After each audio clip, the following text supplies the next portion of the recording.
Hello guys, তো আজকে আপনাদেরকে দেখাবো মামার বাজার জাফলংয়ের সেই বলাঘাট বাজার, যেটা পুরানা অনেক আগে যেটা পর্যটন থাকতো ভিড়, এখন সেটা একদমই ফাঁকা। তো চলেন দেখেন ভিডিওটা। আমি মামার বাজার হয়ে রওনা দিলাম সেই বল্লাঘাটে, যেখানে 4-5 বছর আগেও পর্যটনে ভিড় থাকতো, হাজার হাজার পর্যটন আসতো এখানে ঘুরতে।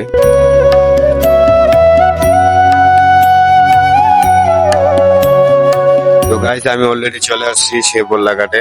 তো এই যে দেখতেছেন, এখানে আসলে আপনাদের চোখে পুরো 5 তলায় একটি হোটেল, শাহ আলামিন আবাসিক হোটেল। এখানে আসলে আপনারা কম মূল্যে থাকতে পারবেন।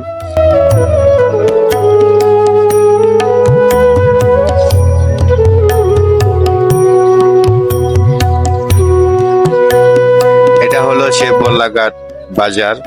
এখানেও আগে হাজার হাজার গাড়ি আসতো। আর এটা হলো সে বল্লাঘাট বাজার পয়েন্ট, সামনে আছে শিকদার মার্কেট।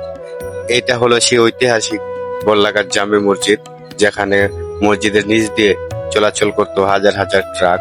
এটা হলো বল্লাঘাট অটো স্ট্যান্ড। এখান থেকে আপনি মামার বাজার, জাফলং এবং কি সিলেটের বাস স্টেশনে যেতে পারবেন।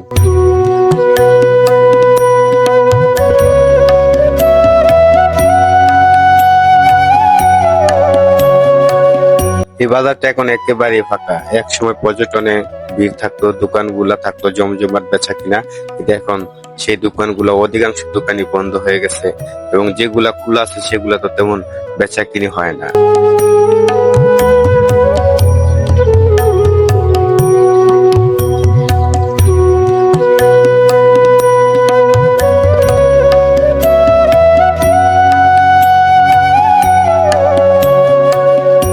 এই হলো সেই পর্যটন স্পটের গাড়ি পার্কিং এর স্থান। এখানে দেখেন একটা গাড়ি অন্য একটি পর্যটন।